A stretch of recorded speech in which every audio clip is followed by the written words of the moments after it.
अपने स्वभाव को हमेशा सूर्य की तरह रखिए, ना तो उगने का अभिमान हो, न छिपने का डर हो।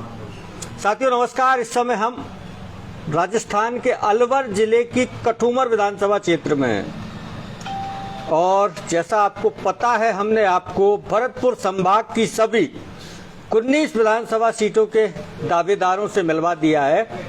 अब हम अलवर की ओर आए हैं। आपकी स्क्रीन पर हैं डॉक्टर नरसी किराड़ और डॉक्टर नरसी किराड़ अपने आप में एक शख्सियत हैं। इनसे इनका परिचय इन्हीं के शब्दों में आपको कराते हैं। डॉक्टर साहब एक बार हाथ जोड़ के हमारे दर्शकों को नमस्कार करिए। नमस्कार सभी संवाददाता जो भाई लोग इस चैनल के माध्यम से जो देख रहे हैं, उनको मैं दिल की गहराइयों से धन्यवाद देना चाहता हूं। आपको भी राजीव जी बहुत बहुत धन्यवाद देना चाहता हूं। इस वीडियो के जरिए अगर कोई व्यक्ति डॉक्टर नरसी किराड़ का परिचय जानना चाहे, थोड़ा सा संक्षेप में आप अपना परिचय कैसे देंगे? मेरा नाम नरसी किराड़ है। मैं राजस्थान विश्वविद्यालय का 2010 में इलेक्टेड जनरल सेक्रेटरी रहा हूं। उसके बाद मैंने वहां लगातार 3 चुनाव और लड़े, वो मैंने जीते और 2018 में कठूमर से मैंने विधायक का चुनाव लड़ा और अभी मैं वर्तमान में पोस्ट डॉक्टरेट फेलोशिप का विद्यार्थी हूं। अभी मैं अध्ययन कर रहा हूं। मेरी पीएचडी भी राजस्थान विश्वविद्यालय से हुई है। अरविंद परमार आपको राम राम कर रहे हूँ। राम राम। नमस्कार अरविंद जी। साथियों, किसी ने कहा है ख्वाब तो मीठे देखे थे, पता नहीं आंखों का पानी कैसे खारा हो गया। डॉक्टर साहब के साथ इस संवाद को आगे बढ़ाते हैं। राजनीति करने के लिए भारतीय जनता पार्टी का ही चयन आपने क्यों किया? देखिए, कुछ वर्षों से जब मैं छात्र जीवन में था तभी से मैंने एक महसूस किया कि देश को अगर कोई पार्टी संजो के रख सकती है, सारे फूलों को एक माला में पिरोने का कोई काम कर सकती है, तो वो भारतीय जनता पार्टी है। ऐसा मैंने आकलन किया और आदरणीय नरेंद्र मोदी जी का कार्यकाल जब से प्रधानमंत्री के रूप में आया है, तो मैंने निश्चित रूप से ये मन में ठाना था कि हम भी उनके साथ मिलकर कदम से कदम मिलाकर इस देश की एकता और अखंडता को बनाने के लिए मैं भारतीय जनता पार्टी में शामिल हुआ। राहुल डंडोटिया आपको नेक्स्ट एमएलए मान करके नमस्कार कर रहे हैं। प्रणाम राहुल भाई, कैसे हैं आप? अब वो दिन याद कीजिए जब आपको पहली बार लगा कि मुझे कठूमर का जनप्रतिनिधि बनकर के राज्य की सबसे बड़ी पंचायत में जाकर के बैठना है। बिल्कुल, बहुत आपने सही सवाल पूछा राजीव जी, क्योंकि मैं एक छोटे से गांव में अपने इस कठूमर से, जहां पे अभी अपन बैठे हैं, इस गांव से निकल के मैं राजस्थान यूनिवर्सिटी में पढ़ने का एक सपना लेके गया। मैंने भी गरीबी में जन्म लिया। मेरे माँ बाप का सपना था, जो कि हर माँ बाप का सपना होता है कि उनका बेटा पढ़ने जाए, पढ़ लिख के वो अब नौकरी करे, अपना नाम बनाए, जिससे उनके घर वालों की जो इच्छाएं हैं, उनका नाम है, मान है, बढ़ा सके। उन्हीं ख्वाबों के साथ, उन्हीं सपनों के साथ मैं भी छोटे से गांव से निकलकर जयपुर पहुंचा पढ़ने के लिए। लेकिन मैंने वहां जाके देखा कि विश्वविद्यालय के अंदर हजारों लाखों जो गांव के लोग हैं, जो कस्बों के लोग हैं, उनके साथ कितनी तकलीफें महसूस होती हैं, कितनी दिक्कतें उनको परेशानियां आती हैं। तो मेरे मन में एक भाव आया कि मैं राजनीति के माध्यम से सेवा करके मैं लोगों के जितने काम आ सकूं मुझे वो करना है। नरेंद्र कुमार कह रहे हैं नरसी किराड़ कठूमर के होनहार उभरते सितारे हैं, लेकिन बीजेपी राजस्थान में पूरी तरह से फ्लॉप होती जा रही है। क्या कहेंगे आप? मैं आपकी बात से इत्तेफाक नहीं रखता भाई, आपको धन्यवाद देता हूं, लेकिन मैं फिर इतना कहना चाहता हूं कि या अगर आपको ऐसा लगता है, लेकिन जब तक अपने यहाँ पे मजबूत पार्टी जो निर्णय लेने में सक्षम हो, जब तक नहीं आएगी, तब तक अपने इस प्रदेश का, अपने गांव का, अपने ढानी का भला नहीं हो सकता। और मुझे लगता है कि भारतीय जनता पार्टी इसके लिए उपयुक्त पार्टी है। मुझे अच्छी तरह मालूम है कि एक दीप जलाने से सवेरा नहीं होगा, लेकिन इतना भरोसा है कि उसका उजाला जहां तक जाएगा वहां तक रोशनी नजर आएगी। तेजवीर सिंह हैं, सुनील कुमार भंडारी हैं और सोनू रेला हैं। सब आपको राम राम कर रहे हैं। नमस्कार सोनू भाई, तेजवीर भाई, कैसे हैं आप? सबको बहुत बहुत प्रणाम। आप भाई लोगों का बहुत प्यार बना रहे। जितेंद्र मीणा भी आपको नमस्कार कर रहे हैं। जितेंद्र भाई प्रणाम। अब एक सवाल है छोटा सा डॉक्टर साहब, आप ये इमेजिन करें कि आप जयपुर गए हैं और जयपुर में सीपी जोशी, चंद्रशेखर जी और अरुण सिंह जी तीनों एक साथ आपसे मिलते हैं एक कमरे में और कहते हैं नरसी भाई वो पृष्ठभूमि बताइए, वो कारण बताइए कि हम आपको सिंबल दें, कैसे उन्हें संतुष्ट करेंगे? देखिए बिल्कुल आपने बहुत निश्चित रूप से ये सवाल पूछा है, बहुत लाजमी है और होना भी चाहिए।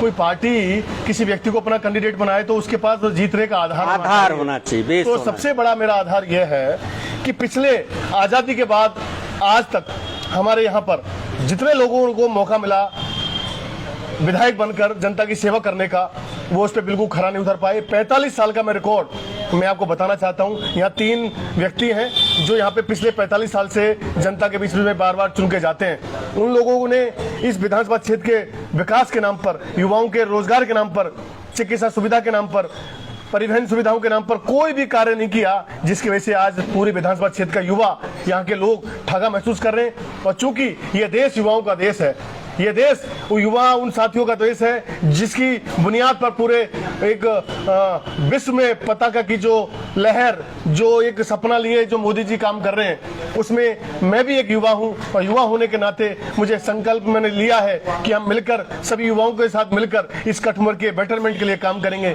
इस कठुमर के लिए, नौजवानों के लिए काम करेंगे। मैं कई बार सब लोगों से कहता हूं कि मैं गाँव-गाँव जाके जिस तरह से प्यार और जो अपनापन मुझे मिल रहा है, मेरे मन में एक इच्छा है कि मैं कुछ करके दिखाऊं।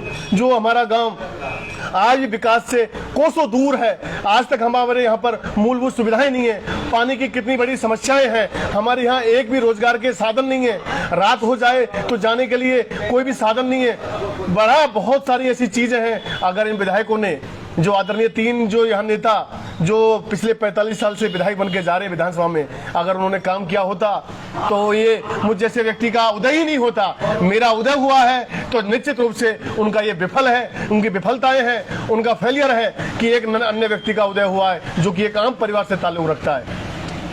नरेंद्र कुमार कह रहे हैं रमेश खींची से 100 गुना बेहतर हैं आप। जितेंद्र मीणा कह रहे हैं आपके साथ डॉक्टर करोड़ी, बाबा करोड़ी का आशीर्वाद है, इसलिए आपको सफलता मिलेगी। धन्यवाद जितेंद्र जी, आपका और नवीन तिवारी कह रहे हैं सच्चे जनसेवक हैं आप। थैंक यू नवीन भाई। एक और काल्पनिक सवाल है आपकी बार, हाइपोथेटिकल सवाल, या आपको पार्टी ने टिकट दे दिया, ईश्वर का आशीर्वाद आपको मिला, चुनाव प्रचार थमने वाला है, 4:56 हो गई है, 4 मिनट के लिए माइक अगर आखिरी समय में नरसिंह कराड़ के हाथ में हो तो कठुमर की जनता को किन शब्दों में आप प्रभावित करने का प्रयास करेंगे? नमस्कार, मैं नरसिंह कराड़ बोल रहा हूं। अब से कुछ चंद मिनटों बाद प्रचार थमने वाला है और फिर से 5 साल के लिए एक ऐसा व्यक्ति इस कठुमर की बागडोर संभालने जाएगा जिसके जीतने के उपरांत आप सबका भविष्य, युवाओं का भविष्य, लोगों का भविष्य उससे जुड़ा हुआ है। तो मेरा आप सभी से, समस्त सम्मानीय कठुमर विधानसभा क्षेत्र के युवाओं से, बुजुर्गों से, मेरी माता बहनों से अपील है कि आप एक बार विकास के नाम पर वोट देकर देखें, आपके भाई और आपके बेटे नरसिंह कराड़ को वोट देकर देखें। मैं सिर्फ विकास के नाम पर आपसे वोट मांग रहा हूं और जो काम उन लोगों ने पिछले 45 सालों में नहीं किया, नरसिंह कराड़ आपको भरोसा दिलाता है इस संवाद चैनल के माध्यम से कि आपकी भावनाओं पे खरा उतरूंगा और युवाओं के लिए रोजगार के नए अवसर पैदा करूंगा। मुझे लड़ना आता है बहनों के लिए, पानी के लिए, जो हमारी चंबल नहर परियोजना है, चाहे ERCP का मामला है, चाहे नौजवानों के लिए, हमारे यहाँ किसी भी जगह जाते हैं तो कोई उनको रोजगार के साधन उपलब्ध नहीं है, अस्पतालों में जाते हैं तो अस्पतालों की दयनीय स्थिति है। अगर भ्रष्टाचार मुक्त अगर अपन को कठुमर चाहिए तो एक बार मेरे नाम पर आप मोहर लगाएं, मुझे एक मौका दें आपकी सेवा करने का, जिससे हम यहाँ पर ये जातिवाद, भ्रष्टाचार, तानाशाही हम खत्म कर सके और मिलकर एक अच्छा स्वस्थ हम कठुमर बना सके। मुझे बहुत तकलीफ होती है जब मैं गाँव में जाके देखता हूँ कि हमारे पूरी विधानसभा क्षेत्र में एक भी कोई अच्छा पार्क नहीं है कि जहाँ पे खाना खाने के बाद कोई पति पत्नी अपने बच्चों के साथ टहल सके, जा सके। पूरे चारों तरफ पानी भरा हुआ है, अच्छी सड़कें नहीं है, अच्छे अस्पताल नहीं है, डॉक्टरों की मनमानी है, बहुत सारी ऐसी चीजें हैं। इसलिए मैं आपसे अपील करना चाहता हूं कि एक बार अपने भाई और अपने बेटे के हाथों को मजबूत करें और मुझे एक बार आपकी सेवा करने का अवसर दें। आप सभी को बहुत बहुत धन्यवाद, नमस्कार, जय हिंद। मनीष शर्मा है, जितेंद्र मीणा है, लोकेंद्र कुमार बुद्ध हैं, नवीन तिवारी हैं, हरेंद्र सिंह चौधरी हैं और सोनू रेला। कठुमर की जनता आपके साथ है कह करके आपको नमस्कार कर रहे हैं। नमस्कार हरेंद्र भाई, आप सभी को बहुत बहुत धन्यवाद। साथियों, मेरी भी अपनी कुछ मजबूरियां हैं, समंदर हूं पीने का पानी नहीं। आखिरी का सवाल है नरसिंह जी, आपने भ्रष्टाचार के आरोप लगाए हैं, चल रहा होगा, अपन उस पर ज्यादा चर्चा नहीं करते। आप तो 3 ऐसे काम इस कठुमर विधानसभा क्षेत्रों के लोगों को बताइए जो माइलस्टोन के रूप में आप देखते हैं कि अगर आपको राज्य की सबसे बड़ी पंचायत में बैठने का मौका मिले तो वो 3 काम कौन से होंगे प्राथमिक काम? सबसे पहला मेरा काम है कि हमारा कठुमर विधानसभा क्षेत्र एनसीआर में आता है। एनसीआर का मतलब होता है राष्ट्रीय राजधानी क्षेत्र। अगर आप लोगों की सेवा करने का मुझे अवसर मिला और मैं कठुमर से विधायक बना तो सबसे प्रमुख मेरा काम है कि मैं यहाँ पर कोई भी मल्टीनेशनल कंपनी लेके आऊंगा। यहाँ पर रिको है, लेकिन रिको के नाम पर एक भी कंपनी या फैक्ट्री नहीं है। मैं मेरी पूरी ताकत लगाकर पहले ही सत्र में, पहले ही वर्ष के अंदर अंदर यहाँ फैक्ट्री लेके आऊंगा, चाहे मुझे उसके लिए कुछ भी करना पड़े, जिससे मेरे नौजवान, मेरे भाइयों को रोजगार मिल सके, रोजगार बढ़े। दूसरा काम कि हमारे यहाँ पर जो पानी की सबसे बड़ी समस्या है, खारे पानी की जो समस्या है, हमारा विधानसभा क्षेत्र आज भी पानी की वजह से बहुत पिछड़ा हुआ है। अगर हम यहाँ पे चंबल नहर परियोजना को लाने में सफल रह पाता हूँ, अगर हम ईआरसीपी के माध्यम से गाँव गाँव में पानी की अगर मैं व्यवस्था कर पाता हूँ तो ये मेरा दूसरा सबसे बड़ा महत्वपूर्ण मेरा कार्य रहेगा। तीसरा, जो अस्पतालों के अंदर और जो पुलिस थानों के अंदर जो भ्रष्टाचार है, जो मनमानी ये लोग कर रहे हैं, ये अफसरशाही जो चल रही है, अगर मुझे मौका मिला तो ये भ्रष्टाचार जीरो से खत्म कर दूंगा। क्योंकि जब नेता स्वच्छ होता है, ईमानदार होता है, तो अफसरों की इतनी ताप नहीं कि वो किसी आम पब्लिक से, आम जनता से एक पैसा ले जाए। मैं आपको भरोसा दिलाता हूं कि जो आपने 3 मेरे महत्वपूर्ण सवाल पूछे, होने के तो बहुत सारी काम भी हैं और भी हम करेंगे, लेकिन महत्वपूर्ण जो काम है कठुमर के अंदर से भ्रष्टाचार खत्म करने का, मेरा ये आपको विश्वास दिलाता हूं कि 0% भ्रष्टाचार इस कठुमर में होगा। एक सवाल है धर्मेंद्र बिजलानी का, और सवाल है कि कुछ मणिपुर पर भी बोलिए। नहीं, मैंने तो बोलिए, लेकिन बोलिए। नहीं, मैंने तो अभी भी बोला है। मैं परसों जब राजस्थान यूनिवर्सिटी में था, मैंने बोला कि जो भी इसमें दोषी लोग हैं उनके खिलाफ सख्त से सख्त कार्रवाई होना चाहिए, चाहे वो किसी धर्म के हो, किसी जाति के हो, क्योंकि इंसानियत को सर्वकार करने वाले जो भी लोग हैं उनको सजा मिलनी चाहिए।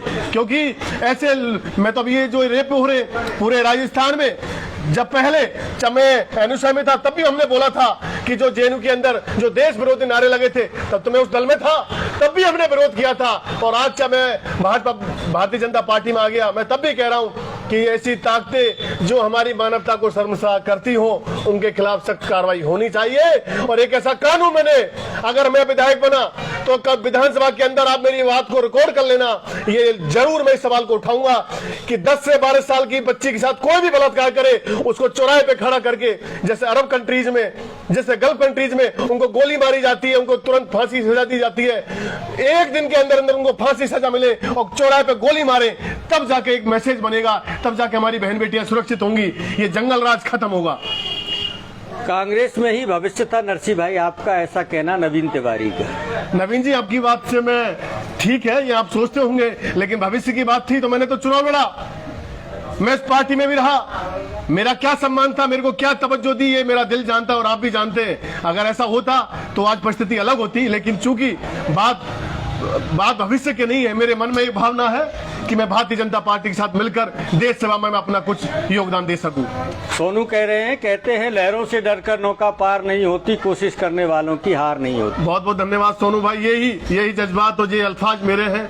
मैंने एक छोटे से घर से निकलकर एक गरीबी में पलकर मैंने बहुत नजदीक से देखा है, और आपको भरोसा दिलाता हूं कि आप लोग कभी भी अपने आप को ठगा महसूस नहीं करोगे। कठुमर के अंदर ये हमारा विधानसभा क्षेत्र विकास की नई ऊंचाइयां छुएगा, ऐसा मुझे विश्वास है। मैंने जयपुर में जाके अपने आप को साबित किया है, चुनाव जीत के मैंने साबित किया है। एक बार मुझे आपकी सेवा करने का अवसर मिलेगा, हम सब मिलकर हर व्यक्ति का सम्मान होगा, हर जाति के लोगों का सम्मान होगा, और भ्रष्टाचार खत्म करके हम जीरो टॉलरेंस पे काम करेंगे और सबको साथ, सबका सम्मान, इसी विचारधारा के साथ आगे बढ़ेंगे। वेद सरपंच ने एक बड़ी बात कही है कि ऐन वक्त पर बीजेपी बाबूलाल बैरवा को टिकट दे सकती है, क्या ऐसा हो सकता है?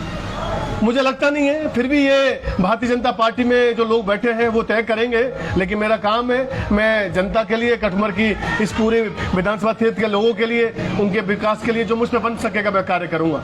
हरेंद्र सिंह चौधरी 100% आपको विधायक मान रहे हैं। हर्ष लवानिया, आपको नमस्कार। धन्यवाद। आखिरी का सवाल है, चलते चलते, आजकल बहुत चर्चा है एक सप्ताह से लाल डायरी के बारे में, डॉक्टर नरसिंह करार क्या सोचते हैं? देखिए, मुझे लगता है लाल डायरी के बारे में कि ये तय है। मैं भी आदरणीय धर्मेंद्र राठौड़ जी से मेरा भी परिचय है, मेरे अच्छे ताल्लुकात हैं उनसे, उनको लिखने का शौक है। लेकिन चूंकि उनके ही साथी, उनके मंत्रिमंडल के साथी अगर उन पे आरोप लगा रहे हैं तो निश्चित रूप से इसकी जांच का विषय है और इस पे हमारे पार्टी के जो वरिष्ठ लोग हैं वो अधिक जानते हैं, उसके बारे में बहुत जरूर बात करेंगे। आपको क्या लगता है कि कोई लाल डायरी है या केवल शगुफा है? नहीं, लाल डायरी कहीं ना कहीं तो है तो सही बात है, लेकिन उसमें क्या सच्चाई है, क्योंकि ये मेरे समझ से परे है, लेकिन कुछ ना कुछ तो है, वो जल्दी है सबके सामने आ जाएगा। नरसिंह भाई, आपने इस छोटी सी बातचीत के लिए ये समय निकाला, बहुत बहुत धन्यवाद। आप साथियों, दुष्यंत कह गए हैं, हो गई है पीर पर्वत सी, पिघलनी चाहिए और इस हिमालय से कोई गंगा निकलनी चाहिए। आज ये दीवार पर्दों की तरह हिलने लगी, शर्त ये थी कि ये बुनियाद हिलनी चाहिए। सिर्फ हंगामा खड़ा करना मेरा मकसद नहीं है, मेरी कोशिश है ये सूरत बदलनी चाहिए। तेरे सीने में ना सही, मेरे सीने में सही, वो कहीं भी आग, लेकिन लोकतंत्र की आग जलती रहनी चाहिए। एक बार फिर से धन्यवाद। मैं चंद लाइनें बोलकर हाँ, बिल्कुल। अपनी बात को खत्म करूंगा कि वंदे मातरम की भावना से गीत गा रहा हूँ, कि वंदे मातरम की भावना से गीत गा रहा हूँ, माँ शारदे का दर्द आप तक पहुँचा रहा हूँ। सार मेरी साधना का शेष रहना चाहिए, मैं भले मिट जाऊं, मेरा देश रहना चाहिए, देश रहना चाहिए।